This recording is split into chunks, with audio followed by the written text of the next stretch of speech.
Hey, good morning and good afternoon to everyone that's joined us today. I can't believe this is our last webinar with Rick for this year, for 2022, and the next one's in 2023. This year has gone so quickly. As always, we're just going to wait for everyone to join us. We'll just give it a few seconds. Always try and be quiet, but it never happens. So just let everyone settle in.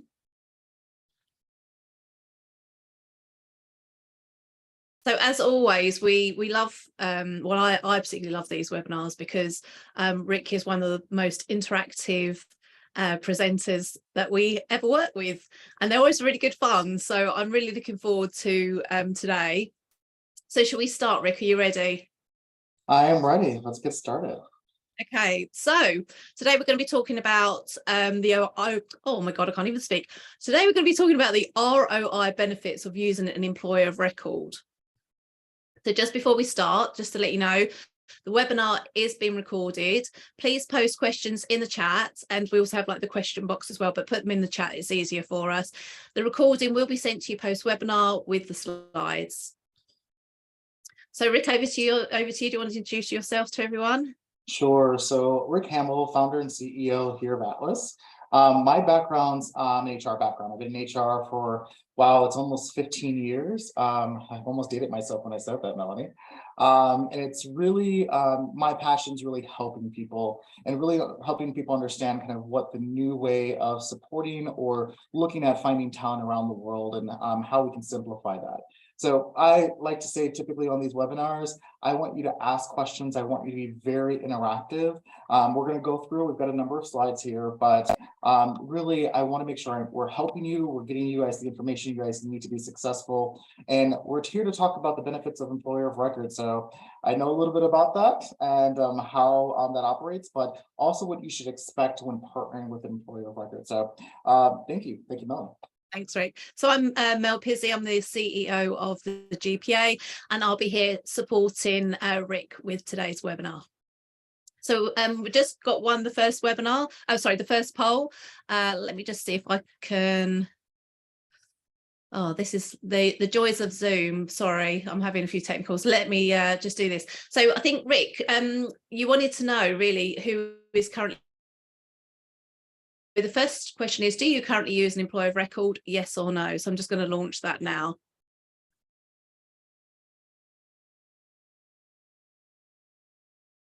Okay, so I always have my magic number of people that I love to hit on these polls, and we're getting close to it. So Rick, what do you think the answer is going to be? Do you think there's going to be a few people here at the moment that use employer of records? I don't know. I'm hoping that the answer is yes, because that means we're doing our job here in the industry and helping to educate, but I don't know. Depends on where they are in the world. So let's find out. Okay, so I'm going to end the poll. Just give it a few more seconds. Okay, so I'm going to end the poll now. And okay, so it's pretty even, I'd say. So yes, 38%, and then we've got no, 62%. All right, well, that's actually pretty common, Melanie, actually. I've done many speaking engagements around the world, and many times after we talk about what employer of record is or EOR, we find that a number of individuals say, where have you been? Where, I've needed the solution. I've been looking for something like this, but there's not a lot of education in the market. It's a very new industry. It's been around for about 10 years. And so I'm not shocked at all about the poll, but here let's talk a little bit about it and see how we can get people to be excited about employer of record. So we'll talk a little bit about what an EOR is, or an employer of record. Employer of record in layman's terms is really a legal employer that allows you to find the talent in a country where you don't have a legal entity and hire that talent on your behalf so that you can expand your business. So I'll give you a couple examples of what that looks like. Let's say that you want to expand your business into China. And China can take roughly about 18 months and roughly $250,000 in share capital to get set up. But you know that you have a market need, you want to test that market, you want to get there a lot faster than 18 months.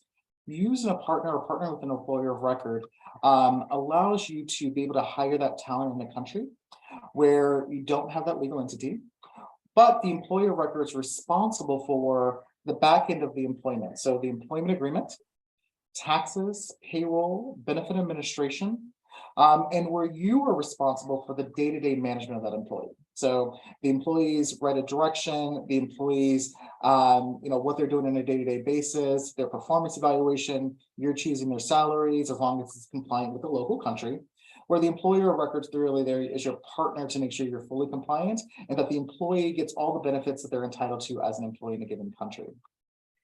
We act as the legal employer, you're the managing employer, and you're able to really focus on expanding your business. Now, it's not always expansion. We find that a lot of organizations also come to employer of records, especially post-COVID, where employees wanted to work anywhere, they wanted the flexibility of remote work, and where many companies did not have registered entities in those particular countries. An employer of record allowed that client to be more of a flexible or more competitive employer in a given country. So that employee that lived in London but decided to go live in Barcelona, but you didn't have a registered entity in Spain, an employer of record allows you to be able to hire that employee, retain that employee, and continue to operate the way that you were as a business, but giving you the flexibility to hire employees anywhere.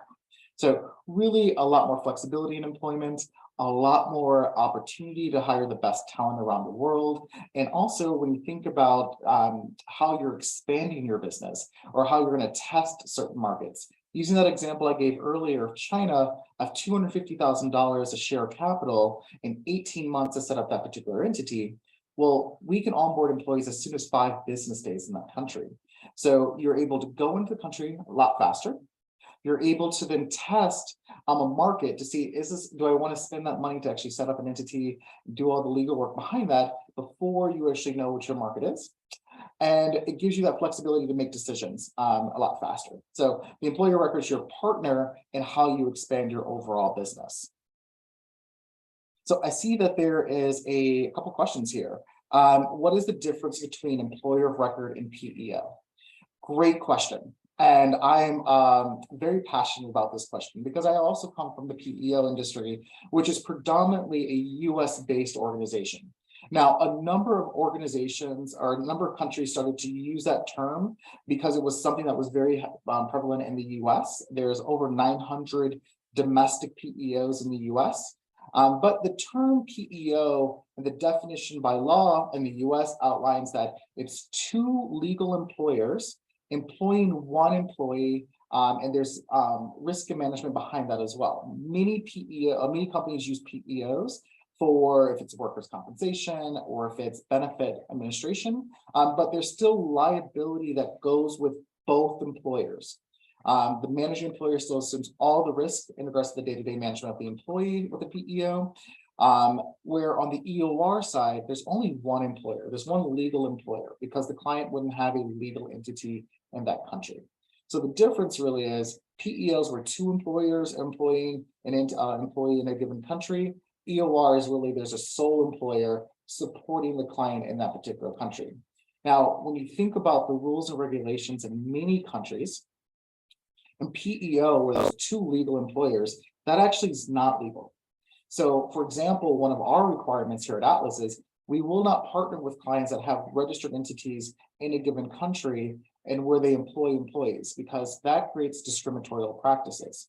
So the laws of a PEO by definition are really very US focused, where an employer of record is really where there's 1 employer, the employer of record assumes all liability for you, and then at that same time, sources and make sure that you're fully compliant. And with an EOR, there's a vested interest to make sure it's done right. If they're a direct employer of record, because they assume that liability for you. Or with the PEO, again, it's shared liability. So great question. Let's see, how long does it take to have an employee of record from the date of signing of a contract? Well, we can onboard employees as soon as 5 business days, and we've seen it done a lot faster. We have many clients who come to us, typically from HR or payroll, where they've been given a directive from leadership that says, hey, we've just hired that employee in Japan, please pay them. And I've got many stories prior to Atlas when I was in HR where I had that. I worked in government contracts. I had to spin up employees constantly in different countries. And many of those times we didn't have entities. My favorite story I say is the first time that ever happened. I was in my early 20s, and I was just getting to the international component, and I remember getting on the phone with my payroll provider, and I called and said, hey, I don't see Saudi Arabia in the drop down on the payroll. And they said, well, we're a domestic payroll company. There's not there. So it's really important when you think about what an employer record can do. We can onboard employees because we have our direct entities in those countries as soon as 5 business days. But if a client comes to us and said there's an urgency, there's a compliance issue, or they had an issue with another provider, we tend to make that a number 1 priority. We want to make sure it's a good experience both for the employee and the client, but we can do it sometimes a lot faster from that perspective. Great question. All right, next slide, Melody.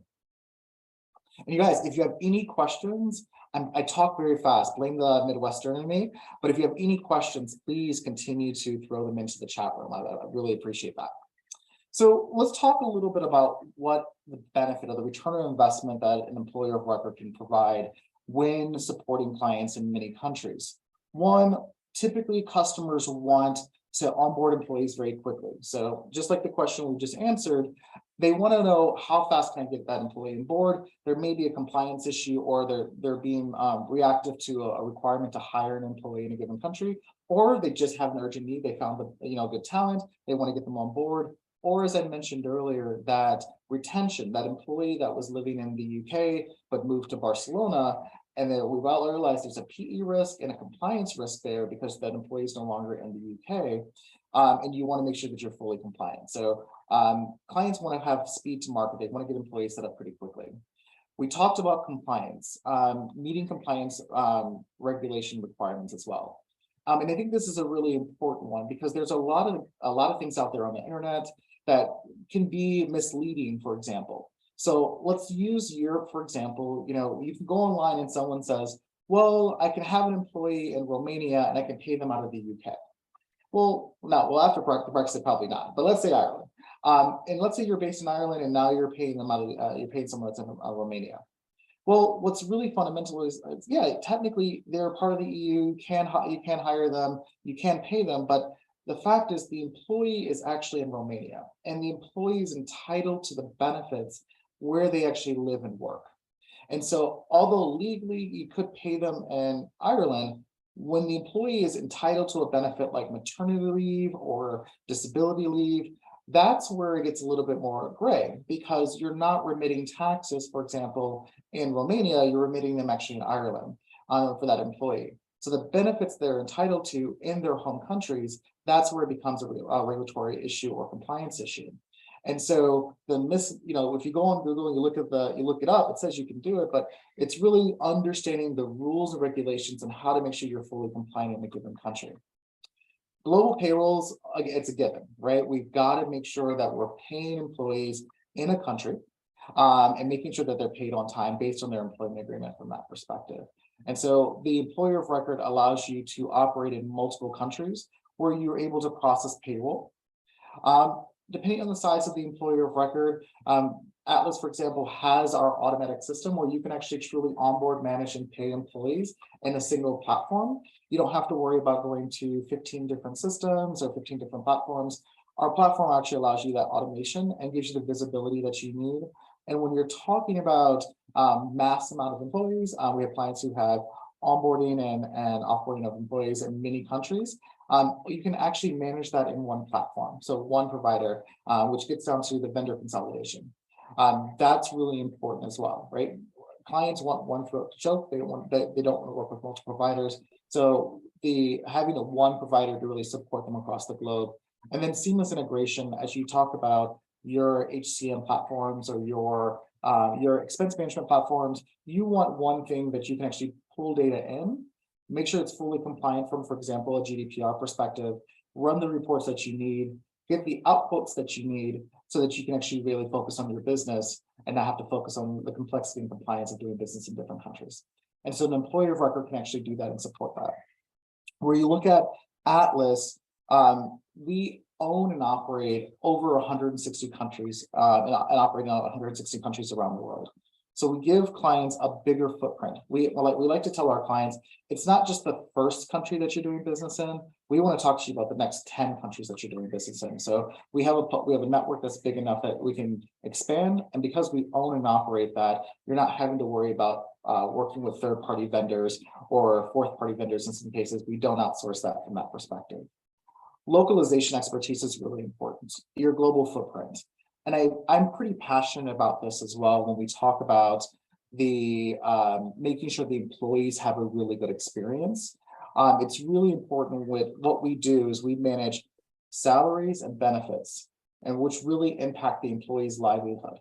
So how do we make sure that we're supporting from that perspective and making sure that when employees, if there is an issue, that an employee can pick up a call with someone in their time zone that speaks the language, that can support them from a cultural nuance and can walk them through that process. And so having that direct model is really important, but having that localization and that global footprint is really important. The technologies I mentioned earlier, having a cloud-based platform. Today, we live and breathe by our phones and our computers. And it's really important that you can actually process payroll on the go or review the information you need on your phone. So having that cloud-based platform is really important. And then again, we talked a little bit about having that single pane of glass, having that individual company that you can work with across the globe. Now, I see a couple of questions coming in, so I'm going to stop a little bit here and I want to make sure I'm answering that. So who's responsible for any penalties and fines during an EOR agreement? Great question. If the EOR is responsible for any issues, then the EOR is responsible for that. Then in regards to if they make a mistake, they are responsible. They should take responsibility from that perspective. Now, a client, though, because the client has right of direction of the employee, it is really important that the EOR and the client partner. So, for example, the US has right to work, at will work. And what that means is that an employee can be terminated without notice in the US, and an employee can leave their job without notice in the US as well. But with outside of many countries, there's notice periods. And an example I like to use when it comes to penalties or communication to employees, this is a big one.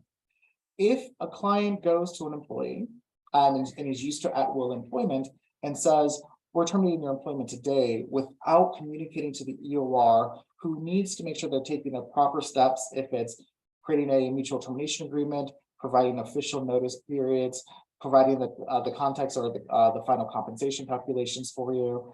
If a client takes that action without partnering with the EOR, there can be penalties if the client doesn't know how to do business in that country or know the rules and regulations of how to terminate an employee.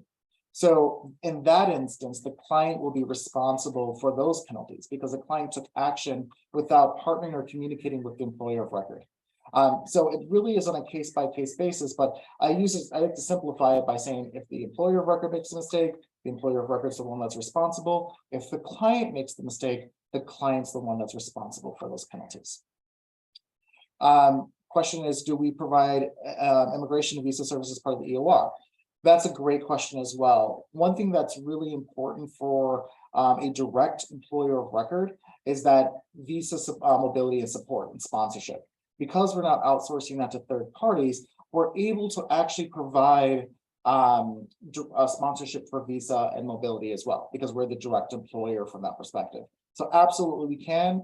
Now, the timelines vary depending on the country and the nationality of the employee, but happy to have a conversation with you and put you in touch with our mobility team as well. But it's really about how do we get them on board? And again, getting the information we need based on the nationality, but we can support that, absolutely. Wendy, I see that you've indicated will the presentation be shared? Yes, we're happy to share that with you and happy to schedule another call from that perspective. There's a question here, are we a employer of record in 160 countries or do we use partners? As I mentioned earlier, we are a direct employer of record. And what that means is we own and operate all of our entities around the world. We do not outsource. We have a very fast amount of employees around the world and offices around the world, and we operate in 160, actually technically 163 countries around the world. So great questions.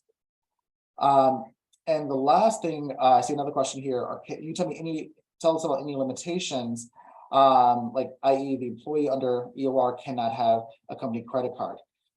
Great question. That comes up quite often. So that's a really good question.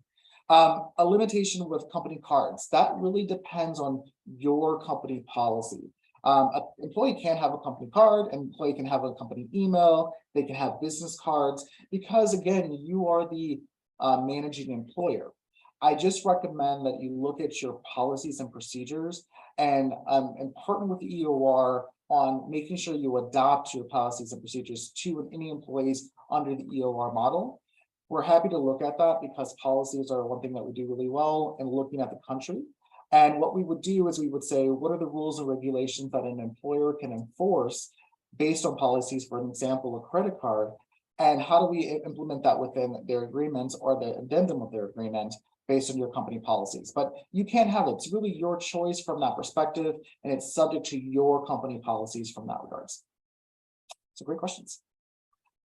Melanie, I'm just going to go a little bit on this slide, and I'm just going to quickly go through and we'll go to the next one. So just proven benefits, as I mentioned earlier, time to market. We can, it can be as short as, a couple of business days or 2 weeks, right? Or versus 20 weeks. Costs tend to be a lot lower. We talked about that $250,000 of share capital versus a setup fee just to get into a country. So you have a lot faster capability of getting into the country and a lot more cost effective as well. Benefits. This is a really big one, especially when you're looking at talent around the world. Let's go using that example I used earlier for China. When you register yourself in an entity in a given country, you typically are 1 or 2, maybe 3 employees to get started. So you're a pretty small employer in that country. Where on the employer of record side, we're a much larger employer. So we have a plethora of employees and we have negotiating power for benefits in those particular countries. So when you look at the cost of private healthcare, dental, vision, disability coverages, life insurances, or even pension administration, we're able to negotiate that because we're a much larger employer. And then we pass those discounts down to our clients. So partnering with an employer of record allows you to be, one, a more have cost-effective benefits, but also be more of a competitive employer. Because think about it, when you're 3 employees in a given country, you're not going to have the ability to offer Fortune 500 type level benefits in a country that most employees or talent are used to receiving with larger employers. When you partner with the employer of record, you're able to leverage those benefits and be a more competitive employer and actually go out and partner from that perspective and bring in that talent. And then again, as we said earlier, insurances like workers' compensation, third-party liability coverages, that insurance, those liabilities are in place to make sure that we're protecting the employer of record, we're protecting the client, and we're also making sure the employees are fully insured. Those benefits are there as well to make sure that it is more cost effective from that perspective. And then again, I always like to use the terminology of one throat to choke. You don't have to worry about having to have 10 different vendors and 10 different countries. A really good employer of record, especially being direct, has the ability to support you in multiple countries. So you have one vendor, one system, one solution, and one partner, which I think is really important from that perspective. So Melanie, next slide. All right, so let's talk a little bit, and I see you got a couple more questions. Let me answer into these questions before we jump into this slide. In regards to variable compensation that's handled through EOR contracts, so commissions, stock options, that's a great question. Again, another question that comes up quite often. This is a great group, so keep asking these questions. So variable compensation, it's written in the contracts as well. We tend to do a lot of business with sales, account management, client-facing or hires are typically the first ones that clients tend to go into a new country with. And so there's always variable comp within their contracts. We write into their contracts, whatever your compensation policy is, or whatever your that you want to put in place, as long as it's compliant within that country, we are able to implement that for you. And we will review that for that perspective. Most countries, except for a handful, are mainly monthly payrolls. And so we would work with you on timing. How do we make sure we get that information into our system? How do we make sure your invoice is paid on time so we can make sure it's in that final payroll? If for any reason, based on your own month-end closes from a finance lens, before you do your own calculations, we'll work with you on timelines and make sure that we set the proper communication to employees on how that compensation will be paid. So if it's unfortunately your month-end close may end on the 15th, but we've already closed payroll by that time for the country, we'll just make sure that it's in your policy indicates it may be on the next pay cycle, but we would work with you through that process. We talk about stock options or RSUs, we do manage that and can support that across the board, but it really depends on your policy. So the way that we like to look at it is we set up a consultation with our payroll team. We do a review of your policy and we bring in our accountants to take a look at what that looks like and how we have to do the calculations. We will then have those calculations brought. We'll send it to you guys for approval from that perspective. And then we would apply those stock option rents or gross ups into payroll. If there's a liability that's owed by the employee, we would work through that communication with the employee. Or if the client's going to gross it up, we would of course gross that up accordingly and then apply that to the payroll. So that's reported from an employee income statement as well at the end of the year. But it's on a client by client basis, because not every stock option or RSU program is the same. So we would work with you through a consultation program. We do charge a separate fee for that because it's normally out of our scope, but it's a very nominal fee, but we would work with you on what that looks like. And just remember, your stock option plans are going to be very different. The laws are different in every country. So as we look at it, it's not a one size fit all. The process will be the same, but how we actually do the calculations will be different based on the individual countries. But happy to have another conversation with you regarding that and kind of talk through how we would be able to support you if you were to come on board as an EOR client of ours. And then what is the cost to manage employees in this model? That varies. But what we do is we have a flat fee. We don't charge a percentage of payroll because we understand the variable comp there. So we have a flat fee so you know what your cost is per employee per month. And with that, we kind of walk through our discount based on volume, number of employees, number of countries.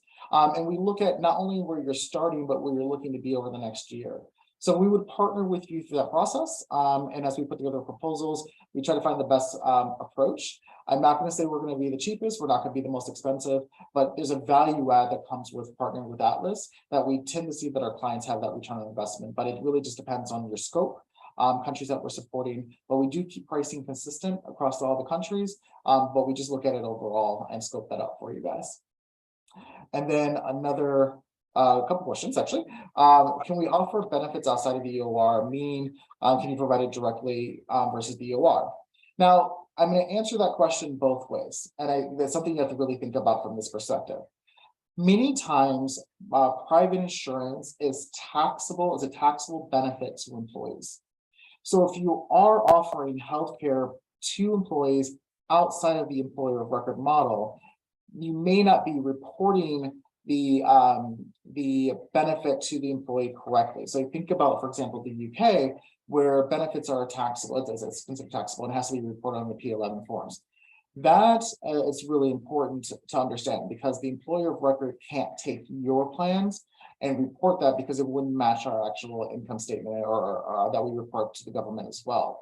So if you do provide benefits, and you very well can, but know that there's a compliance issue that may come with that because you're technically not reporting all income on the employee's tax requirements. And many employees, by the way, are very used to that process. So when we talk about the employee experience at the end of the year, when that is actually not on their forms, you're going to say, hey, I got benefits, but you're not reporting that. That can make an employee feel very uncomfortable. And so when we think about the partnership of an employer of record, it's because we have that expertise, because we have that knowledge in a given country. Our first and foremost requirement is making sure the employees are comfortable. So I would actually encourage not to do that. Or if you want to offer benefits, let's look at it on a country by country basis. And if it's a taxable benefit to the employee, then I would recommend not doing that. If it's not a taxable benefit to the employee, then we can look at that. But I would say let's look at that on a country by country basis. And then a couple of the questions we have here is, does your system allow the client to make deductions from the employee's salary?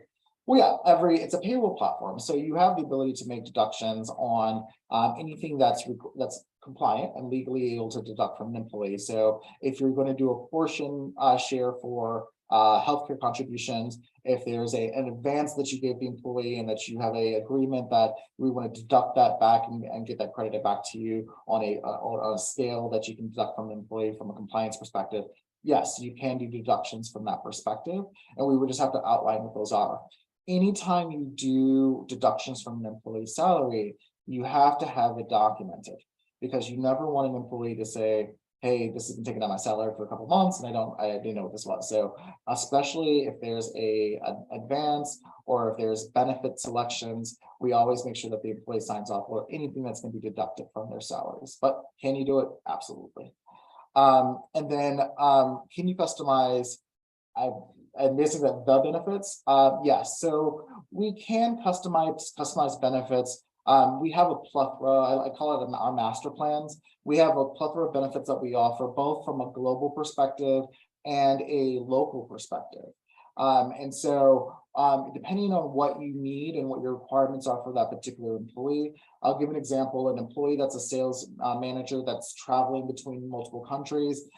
Do you want to have healthcare that's available to them when they travel across the globe, or do you want to have healthcare that's available to them just in their home country?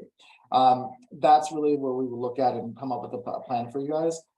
We have kind of a marketplace within our benefit selections, and we'll give you all of that you can offer in a given country, and then you would select your base plan. And if you want employees have the option to actually buy up into plans, you have the ability to do that as well within our with our solutions as well. So you can customize plans from that perspective. In some cases, we've looked at customized life insurance or disability coverages for clients. That was on a case-by-case basis. If the client wants to offer more, for example, if they want to hire an executive under the EOR, we do support executives under our EOR platform as well. And so we are able to customize from that perspective, but our benefits we've got a plethora of them. I think last time I checked, it was 98 different options of benefits that we do offer across Atlas. But you can pick and choose from that and create something that's going to be the best. And if you have benefits that you have today, like in your home countries, we also could do a benefit comparison for you. So if you want to say, I kind of want, this is kind of our statutory, this is kind of what we want to offer to all employees around the world. This is our baseline. How do we match that? We would do a benefit comparison to see if it's greater or less, and then what's the best plans that fit with you in that perspective as well. And I got a couple more questions, and then I'm going to jump back into the slides, but you guys keep the questions coming, okay? Does Atlas integrate with other systems, HRS, financial systems? Yeah, so we do have an open API within our platform. We do have to scope that out depending on what information you want to go and how you want that information, if it's bilaterally, if it's one directional. Also, we have to make sure that we're fully compliant with data privacy rules and regulations like GDPR from that perspective. So anytime we do data integrations or our system integrations, we do want to look at kind of compliance, what data can go back and forth, where does data sit, what's the system of record. And when you look at certain things like the right to be forgotten, and with GDPR, we have to make sure that because we're the legal employer, if for any reason the employee requests us to the right to be forgotten, that we delete it in our system and deletes in the second system. So we scope it out to make sure we're fully compliant, but the simple answer is yes, we can integrate from that perspective. How do you manage learning and development training? Employees are not employed by the company they work for. That's a great question, which I think is really important.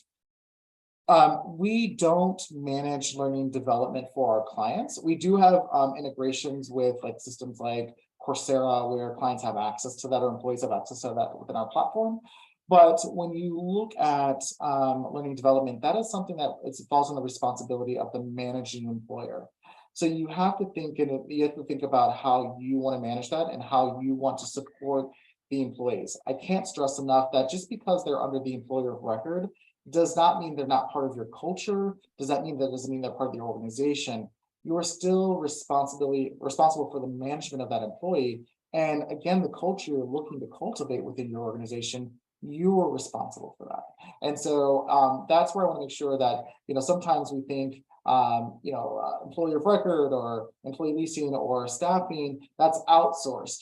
The employer of record model is just there to make sure you have an avenue to and the flexibility to hire employees anywhere around the world, but you are still the employer in regards to culture development and making sure that the employees are part of the team. So I'd love to have a conversation with you a little bit about that and how that works, and what we've seen best practices from our clients to make sure we're compliant from that perspective. And then it says, the next question is, which employer is responsible to proceed with legally required onboarding checklists and screening? So anytime we onboard an employee in a country, we are required to make sure that they can actually work in that particular country. So someone can't just provide an employee and say, we want to hire that employee in Spain or in Portugal, and we just want you to pay them. Just like any other countries, we have to go through the onboarding process. We have to collect the right documents. We have to make sure they have the right to work in that particular country. Sometimes that's where visa mobility comes in. We go, oh, you have to have a visa. We would support you through your visa process. But it is the responsibility of the employer of record. That being said, it is also the responsibility of the client does their due diligence as well. In regards to you're finding the talent. We're not finding the talent. You're sourcing your own talent. So when you bring that talent to us, it's important that you ask those questions. Can you work in this country? Do you have the right to work? Do you need visas? Because when you're coming to the employer of record, you want to give us as much information as possible so that we can build a program for you and a really good onboarding process to make sure the employee experience is top notch. And so it's important that you ask those questions and relay that information to us. Sometimes we don't ask those questions. I mean, the client doesn't ask those questions, and as we go through our process, we catch it, and we then start our process and go back to the client. Hey, we need to do a visa, or we need to do something else. But typically, is the best practice is to ask those questions up front, and then from there we start the onboarding process. Can we pay a client in a foreign? Can we pay a client in a foreign currency? I'm guessing it's supposed to say, can we pay an employee in a foreign currency, or are we obligated to pay in the currency of the country? Another great question, you guys. Most countries require you to pay in local currency. That is a legal requirement because your taxes have to be based on what the employee is receiving in their home country.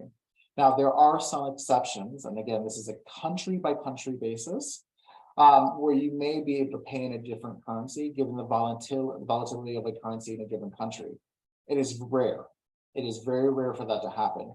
Most countries want you to pay in local currency because if there's fluctuation, let's give an example. You paid us on, let's say the 15th, we paid the employee at the end of the month.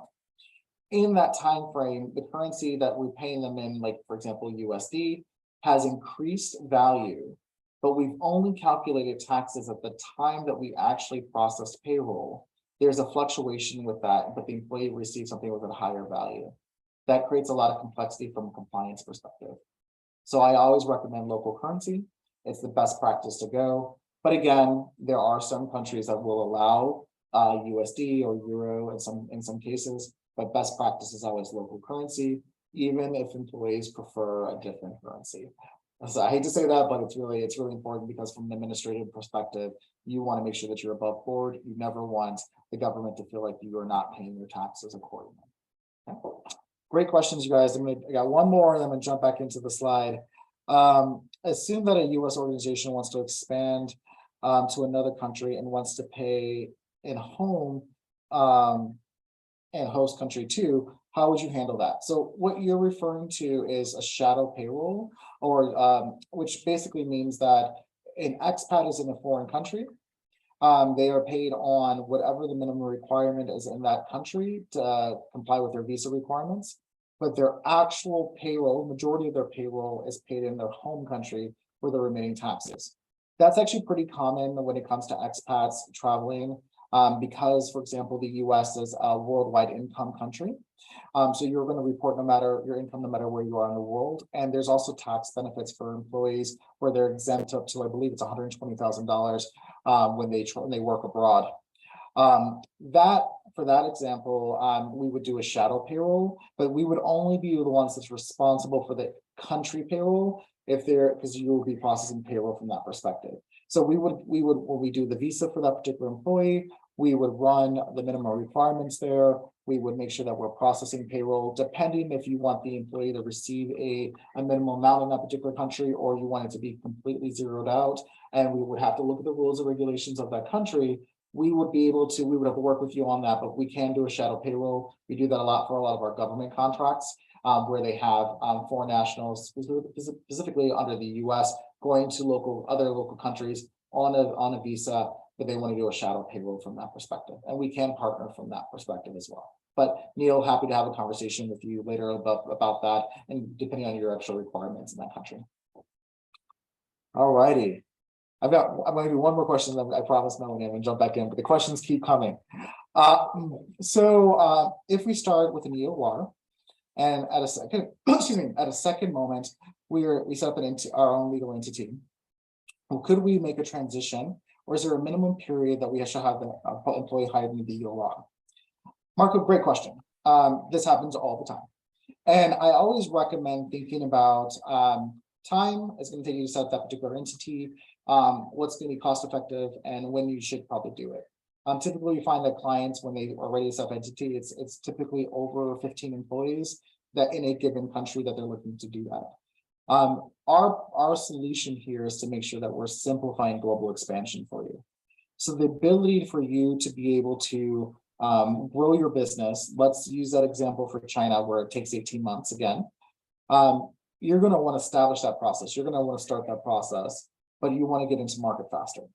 Once you have established that entity, it's really important that you communicate with your employer of record or Atlas to kind of talk through what that looks like. We would either do a transition of those employees. In some countries, they do allow what they call trilateral transfer agreements, where you can take over those employees from that perspective.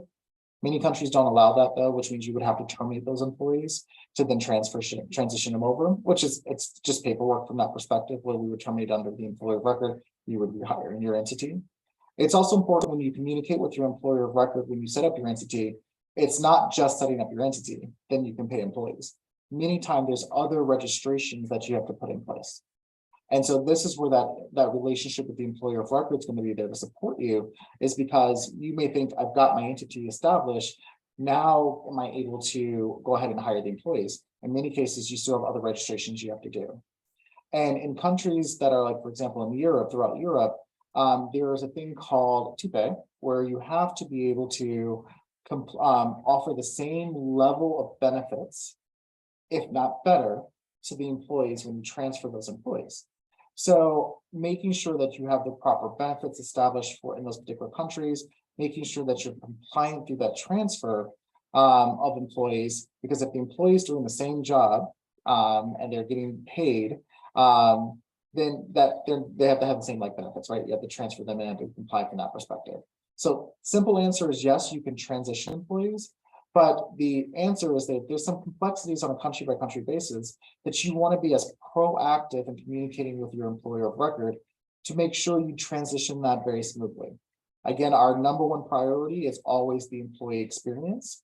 And you never want to make sure when an employee is going from an employer of record to your own entities that they feel like they're losing something in that process, or they feel like it's a lot of work or something's got messed up for them.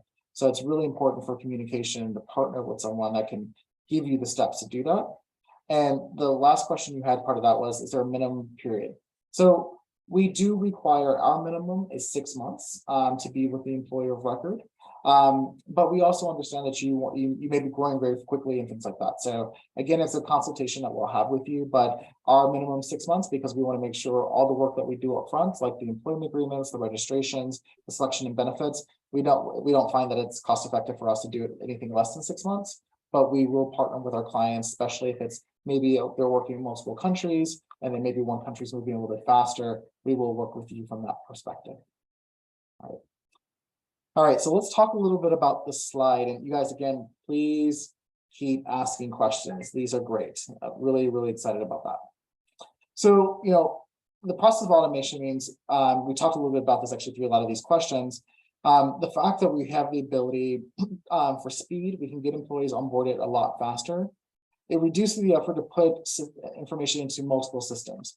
Because we're one provider, you have one system of record, you're able to manage everything. Again, the ability to expand, onboard, manage, pay within our platform. With API integration, it makes it a little bit easier as well, especially if you're using your own HCM.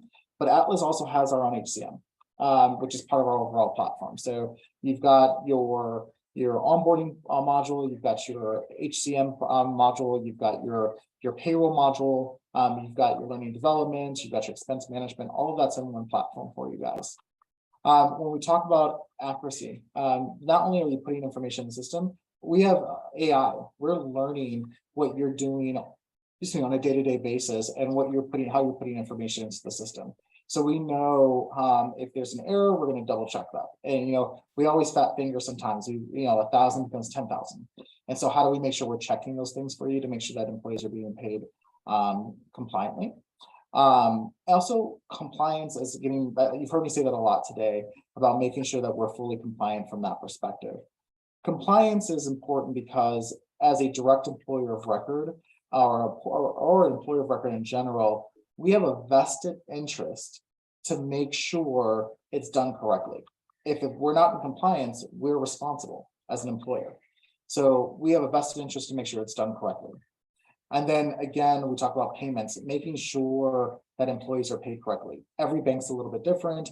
We also learn from that. So for example, if an employee's bank takes maybe a day extra than every other employee that we have, we've got learning tools in our systems that allow us to know that we need to release payroll a little bit earlier for that employee to make sure they're always paid on time. And that's what we learn from our penny test and things like that within our platform as well.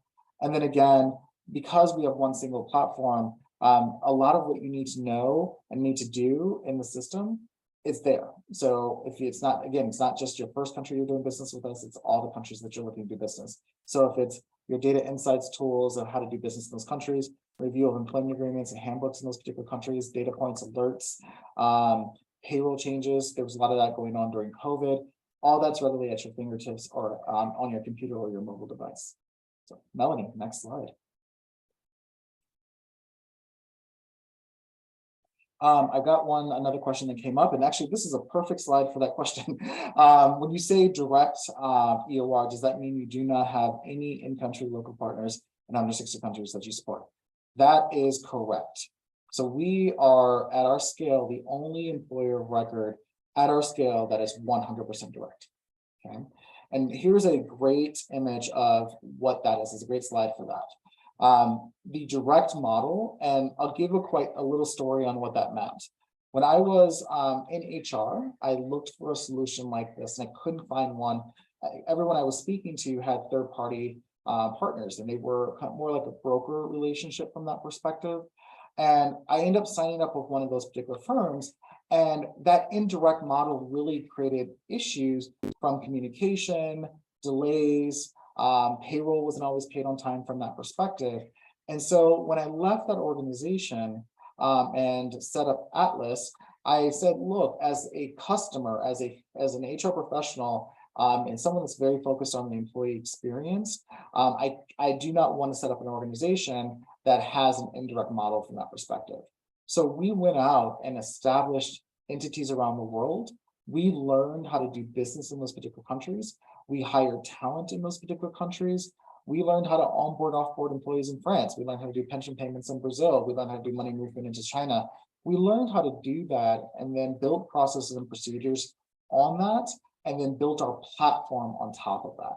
So our platform is based on the overall years of experience that we've learned how to do business in those countries through our direct model, which is really important. Again, think of the game telephone, right? You tell a account manager one thing, it goes to another company or a company's another company, that you lose the importance of what you're trying to accomplish from that perspective. And as an HR professional, I didn't like that. So when we established Atlas, we were very focused on that. And we saw the benefits for that, and our clients really like that. Hence why we have high retention with our clients, because we're able to really support directly. We own that relationship. Getting back to that thing I said earlier, which is one throat to choke. having a direct model really streamlines the overall experience for both the client and the worksite employee. Someone asked a question earlier today, which was an employee who is signing a contract with a third party. What's that experience like? Can you imagine if you are working with an employee and saying, okay, we work with ABC company as the employer of record, and then the employee gets another contract from a third party company that has nothing to, it's not tied to that other organization. The employee will definitely feel like it's really truly outsourced. And that is what we did not want to have.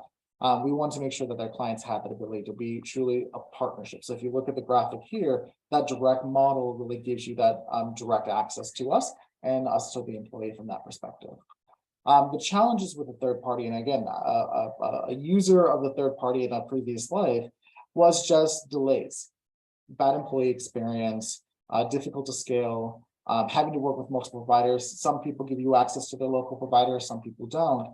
But when you have local providers, again, you're then juggling 4, 5, 6, 10, 15 different providers in a given country versus having that one throat to choke. And so the direct model really streamlines it for you. It keeps your cost down because you're not paying for third parties, and it really gives you a more stable model to actually expand your business from that perspective. Let's go to the next slide. And I'm conscious of time here, so I'm gonna quickly go through the last one. So we've got about 9 minutes left, but keep asking questions if you guys have questions. So what we found with the employer of record model that's driving change. One, there's been over $2 billion invested in the last 2 years in the EOR industry, which is really significant. So investors are seeing this is the model that it's the new way of doing business or managing your global people operations. Board members are seeing it as well. I've had many conversations with not just our own board, but other board members where in different companies where I will sit down with them and say, if your CEO or your executive suite came to you and said, we want to expand our business into Brazil, and it's going to take us 10 months to do that and $150,000 in share capital, or we can test the market and pay a small setup fee and use an employer of record, which direction will you go? And most board members will say, let's test the market before we spend the money. So that flexibility is what a lot of investors are seeing around the world. The pandemic, we've been around for about 8 years as an organization, but the pandemic really accelerated that. Employees also realized that remote work works. I read a study the other day that said 67% of employees, it's not just about pay. Employees are more focused on, work-life balance, flexibility, and allowing them to have that ease of mind and working anywhere they want. And so this model gives that flexibility, and again, being a more competitive employer from that perspective to employees and employers. And the third bullet point to that as well is, when we're looking at being competitive, how many times have we got on calls with candidates and the candidate says, I want to be remote? Now, being remote and making sure the company's compliant is two different things, right? We want to do something, but we also have to make sure that we're compliant from that perspective. This solution gives you that ability to be compliant. And I think that's where the flexibility comes. You can test markets, but also you can retain talent, which is really important in the world that we live today. And then also, the employer record model is really important because employees can work anywhere, but then they can be supported in that model as well across the globe. But employees say they want to be able to experience that. They want to be able to be across, working anywhere in the world. They want to be able to say, I want to find the best, I want to work for any organization. I want to have an opportunity to work for any organization at any time. On the flip side of that, as employers, we want to make sure that we're finding the best talent, which is really important as well. It's not just finding the talent that's in your local postal code anymore. It's, the couple thousand that are there in that talent pool. It's now looking at the billions of people that you can bring to the organization and sourcing the best talent that's going to help your organization hit its KPIs or OKRs and be successful in the year. So EOR is driving a lot of that through its flexibility and ability for companies to expand their business a lot faster. Melanie, next slide. Knowledge is really important as well. And I talk a little bit about this because as I talk through this webinar, there's a lot of knowledge that comes out of doing business in so many different countries. The fact that we actually have that expertise, the fact that we've scraped our knees, we've learned lessons, we learned how to do business in those countries, the country nuances, we've learned how to do all of that so that you don't have to, that we've done that investment up front, we've made the mistakes up front so that we can teach you and support you and your organization on that. So think about, as when you think about EOR, the value of knowledge. We say knowledge is power. The fact that we have all of that knowledge of how to do business in a given country or multiple countries, and we pass that to you, that's invaluable. Like, right, it's a value add that you get in partnering with an employer of record, because even when you register yourself in a given country, you've got to learn it, where the employer of record has already done that and can partner with you in how to actually do business in that country.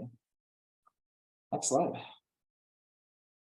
So we talked a little bit about roles and responsibilities. I'm gonna skip the slide, Melanie. We talked a little bit about what the employer of record does, but and I'll use this as my last slide because I know that we're at 5 minutes. But when you think about that single platform, streamline payroll, streamline data insights, flexible employment, which is really important, again, being that competitive employer, streamline seamless integrations, engaged user experience. Again, the employee has access, they have employee experience. Secure cloud framework, which is really important. This is, we're housing data across the globe. We need to make sure we're fully compliant from that perspective. And so we make sure that our cloud framework is fully compliant and in compliance with the local laws and regulations of those countries. Example, GDPR, for example. The fact that we live and breathe by our mobile phones, and the fact that we have that access now, you can actually process payroll. I don't know how many payroll professionals have went on vacation early and said, oh, I forgot to process payroll. Now, while you're at the airport, you can log in your phone and you can actually process payroll directly on our mobile app. And then one thing is that self-service. As much as we feel like we're outsourcing, we want to make sure that we have some control and making sure that you feel like you can control your business, your experience, the employee's experience. You have a lot of that control when partnering with the employer of record model. So we say on the slide here by saying, our goal here is to simplify global expansion and the ability for you guys to truly expand, onboard, manage, and pay your global talent around the world. So Melanie, I think that we're at time, so I want to make sure I end here, but if anyone has any more questions over the next 3 minutes. Oh, I see some. I just about to say, Rick, I just saw them. They all just popped up at one time for me. Over the last 4 years, you've seen about 700% growth. Predominantly over the last 2 is where you've seen a lot of that. So post-COVID, the industry has been growing. It's been growing very quickly, but you've seen a lot of growth since then, post-COVID. I'm looking to hire 2 individuals in Andorra and Albania as a direct employer of record. Does that mean you have local specialists on the ground that we will support any issues and inquiries that you have? Yeah, so we support our clients. The model that we support is you have an account manager that is in your time zone, and then you have an HR professional, a legal professional, which is a practicing employment attorney, and an employee relationship coordinator that is there to support you locally. And that's the goal, and making sure that you have the right questions. The employee relationship coordinator is the point of contact for the employee. The employment lawyer and the HR professional, they're your point of contact for how to onboard, what rules and regulations, updates on the employment agreement, etc.